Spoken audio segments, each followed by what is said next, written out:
I'm Andrew Ross Sorkin of DealBook for the New York Times, here with my colleague Joe Nocera, also the co-author of the new bestseller, All the Devils Are Here. Joseph, we are talking today about the insider trading scandal investigation and really what insider trading ultimately means, and whether research, what people thought of as traditional research on Wall Street, is being criminalized or maybe not. And the answer is, we don't know yet because we don't know enough.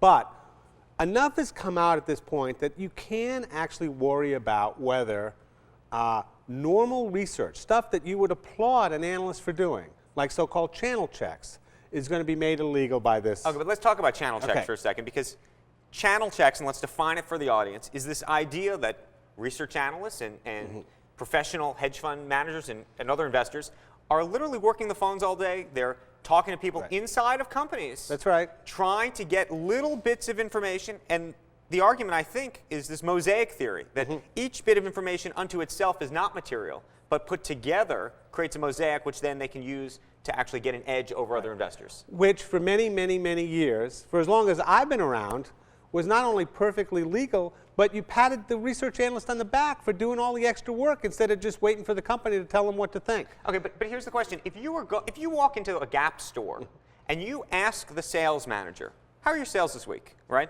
And they say good, that may be fine. But if they say to you, our sales this week are up 9%, do you think that's a problem? No, I don't.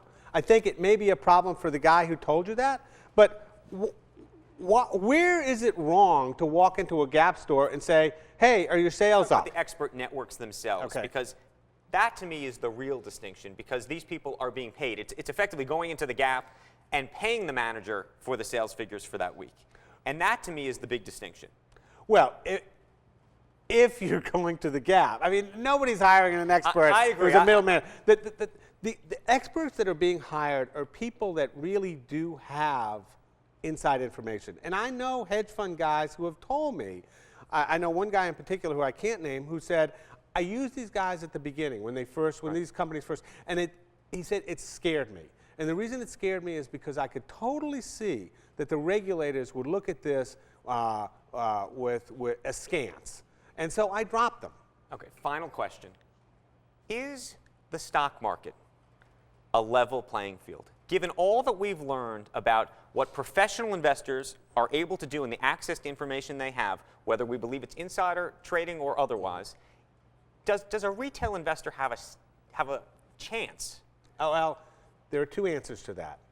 If you're a day trader, if you're a short-term guy, if you're trying to play the same game as the professionals, no, you have no chance. They have resources, they have access to information, they're paying large commissions, which gives them the first hear on anything, but you shouldn't be a day trader. And you shouldn't be. If you're a small-time guy, you shouldn't be in the market on that basis. If you're a long-term investor who buys good stocks and hold them, who cares what all this short-term stuff is? That's the distinction I make. Okay, fair enough. Joseph, thank you. Congratulations on All the Devils Are Here. Thank you very much. I'm Andrew Ross Sorkin for DealBook for the New York Times.